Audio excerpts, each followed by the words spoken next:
امي شو بيكي منكش رايقه؟ منكش انا منيش رايقه يا دودي. منش بعرف يا امي، كرمال هيك عم بسألك. خير تعطلت الغسالة ومنش عم بتدور. منش بسيطة يا امي بسيطة، بكره بتصلحها. كيف بدنا نصلحها ونحن منش حاملين ولا قرش؟ منش هلا بطلعها على صغرتها عند الاستاذ ميشيل معود وهو بيصلح لنا اياها، وهلا موسم انتخابات اكيد منوش رح ياخد. منوش اذا هيك طلعها صغرتها. انا منش قادره اغسل على ايدي يا دودي. منش اوكي امي، انا طالع وبعد الظهر برجع بخاطرك.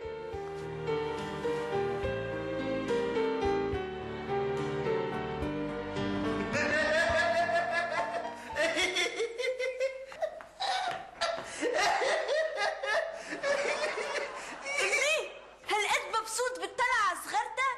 تخمين صلح لك الغسالة الاستاذ ميشيل معود؟ امي وصلت لفوق وعم كرج الغسالة تكريش على الوليبة بواسطة الاستاذ ميشيل معود وحراسه. قال لي شو بيك يا استاذ؟ خير. قلت له جيب لك الغسالة تتصلحها مثل ما حضرتك طلبت من اللبنانية. ايه وصلح لك اياها؟ اسمعي يا امي، قال لي ليش انا ايمتى طلبت من اللبنانية يجيبوا لي غسالة للتسليح؟